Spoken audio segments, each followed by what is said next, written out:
You're listening to a segment of the Inside Rock podcast on IWW Radio, Niagara Falls. Go to jabberguys.com to hear the full episode, as well as other Inside Rock episodes with Oat, Queeks, and Cha, the Jabberguys.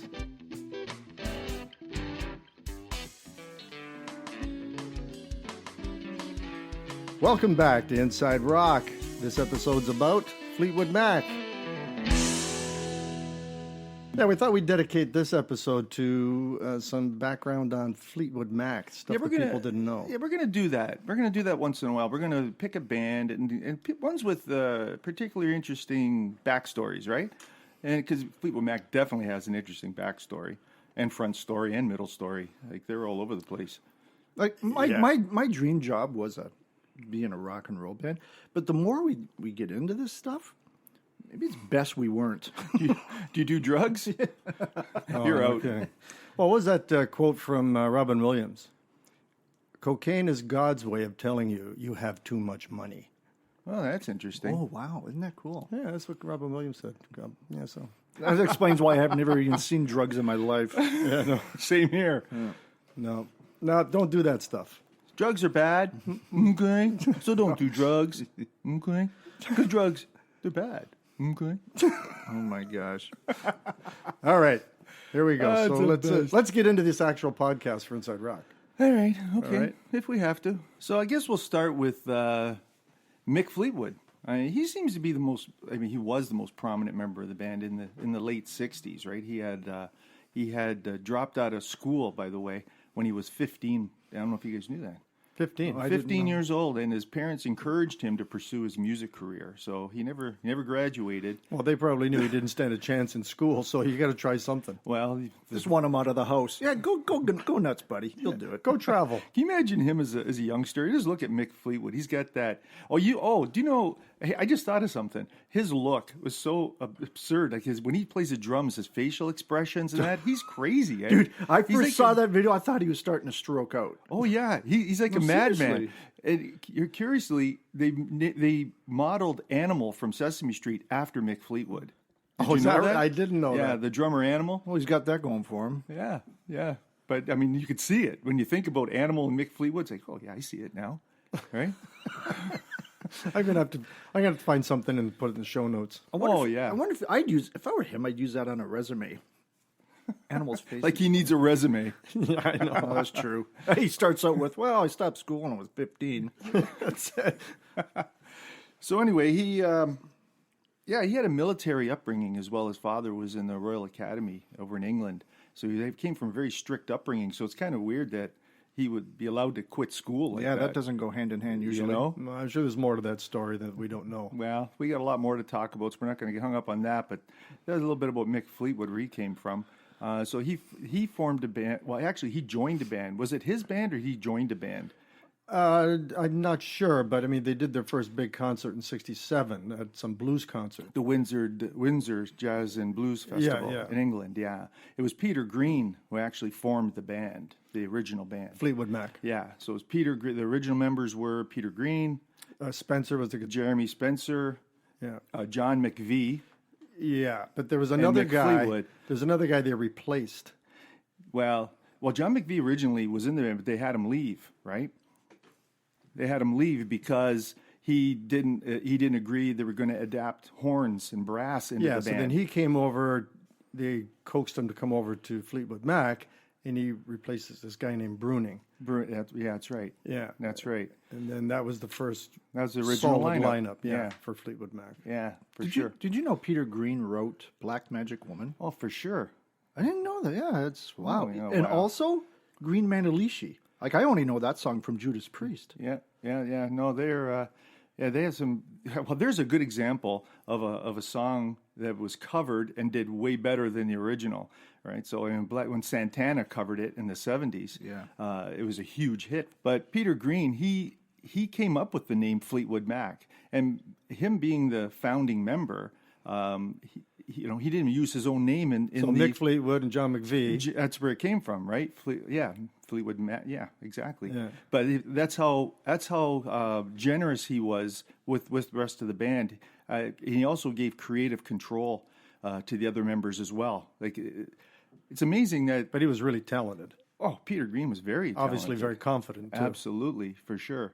But anyway, that's the original lineup back then, in the late 60s. And that's where it all started. That's for sure.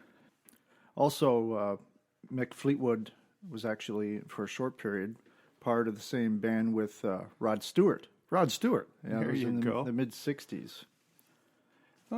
So obviously he was on vocals and Fleetwood was on He drums. was on drums, yeah. What was the name of the group? Peter Green was actually, he was also a part of that band as well. Oh, no kidding. What was the name of it? Shotgun Express. Shotgun Express. What a great name. Never heard of them, but I know. I like it, though. I like it. I wonder if they're on Spotify. I don't think so. You never know. So Fleetwood Mac came out with that lineup that we just talked about. They came up with their first 5 albums: Fleetwood Mac, Mr. Wonderful, then Play On, Fleetwood Mac in Chicago, and then Kiln House. And Kiln House was the last album that featured Jeremy Spencer on lead guitar.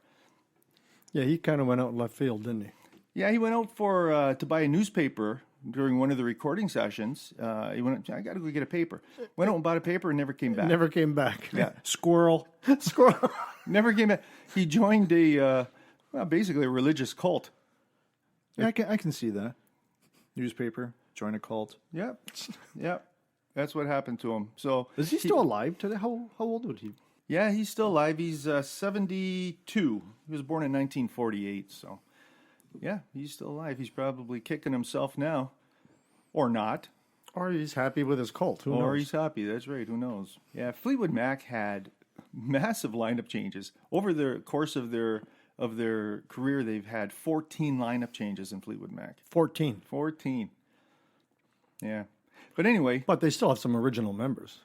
Well, the only 2 founding members, if you count John McVie, or 2, Mick Fleetwood and John McVie. Right. When Spencer left, they replaced him with Bob Welsh. Now, Bob Welsh, he's great in his own right. I mean, he's left the group to go solo, and he had some good hits on his own. But anyway, he replaced Jeremy Spencer in 1971.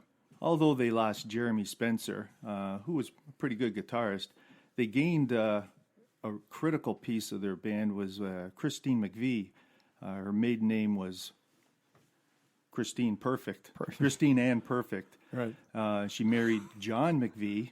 1968. The bass player. Now, she actually joined Fleetwood Mac around 1970, right? Yeah, she did. So she was on those albums. Yeah, so she was married to John McVie for a couple of years, and then they brought her in as a keyboardist and vocalist. I mean, she's my favorite vocalist. A lot of people say Stevie Nicks. I know, Hall of Famer, the whole bit, 2-time inductee, but I love Christine McVie's voice. You know what? I agree with you. I'm not a huge fan of the band, but I have to admit, the songs I've heard and I really like is by her. Oh yeah. Yeah. Oh yeah. Well, we'll get more. We'll talk more about Christine McVie and her contribution in a bit, but she was a great addition to the band. So Fleetwood Mac released the same album title twice. They had Fleetwood Mac, their self-titled, in 1968, and then with the new Fleetwood Mac lineup with Christine McVie, John McVie, Bob Welsh, and Mick Fleetwood, they released Fleetwood Mac 1975. Which was their big album. That was their breakthrough album, really. Yeah. That would be a bitch ordering on Amazon for Christmas for your kid. Yeah, get the wrong record. Oops. Yeah. Now, on that album, 75 Fleetwood Mac, it was only the second time they had a hit on the top, in the Hot 100, and it was Over My Head. And what do you know, it was written by Christine McVie and sung by Christine McVie. The first time they had a Billboard Hot 100 chart was in 1969 with off the album Then Play On. The manager at the time released Rattlesnake Shake, hoping that was going to become their first hit, but it failed to chart anywhere. So then they released Oh Well off the same album, and it was a hit for them, and it charted in the Hot 100. And then they didn't chart again until... Over My Head. Right. Yeah, 1975. Thanks to Christine McVie, my favorite. Well, that's kind of a long time to go without... Yeah, well, and then look at the lineup changes. Speaking of the original manager, his name was Clifford Davis.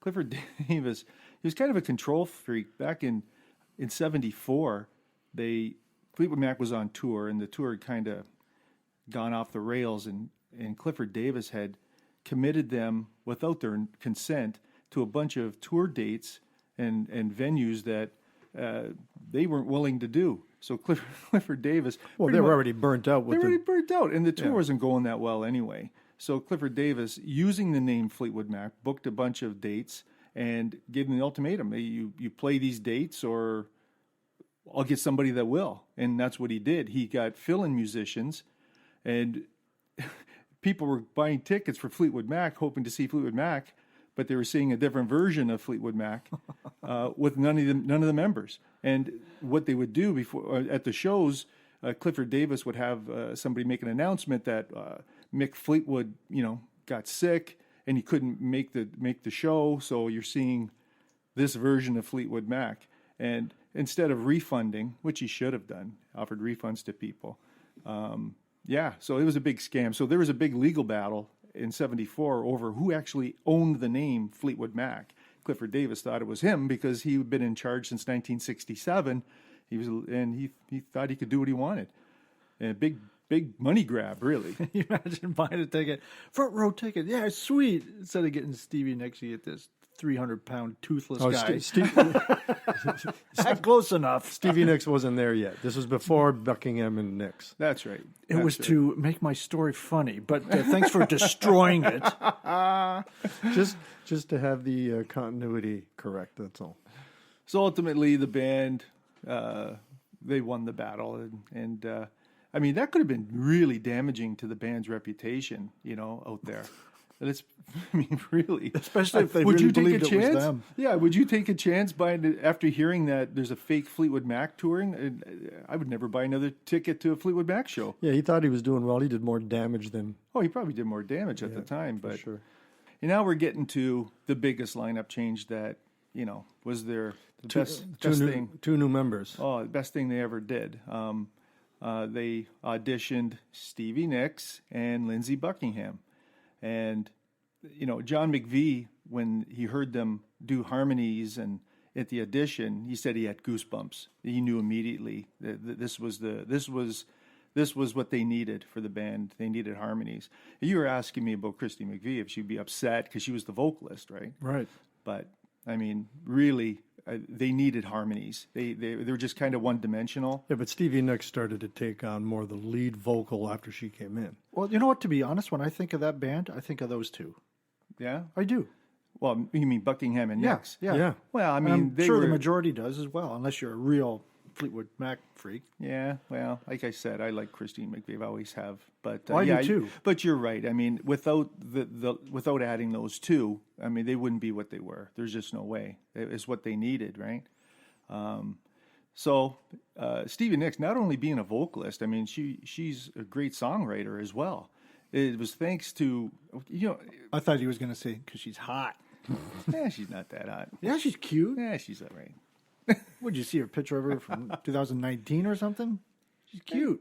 Yeah, okay. All right. Oh, what do you think? I can't remember what she looks like. Come on, Stevie Nicks? Oh, Stevie. I thought you meant Christy McVie. No, Stevie Nicks. Oh, no. Yeah, Stevie Nicks, I thought when she was in the 70s, oh, yeah, she was hot. I mean, doing all those drugs takes its toll. We'll get to that in a minute.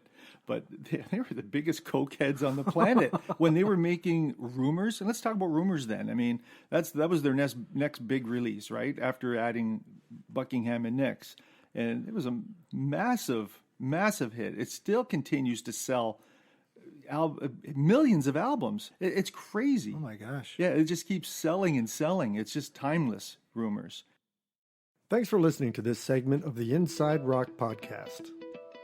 To hear the full episode, go to jabberguys.com and listen to our episodes with Oat, Queeks, and Cha, the Jabberguys. Remember to go to our website, jabberguys.com, to subscribe to our podcasts, Inside Rock and Weird and Wacky World.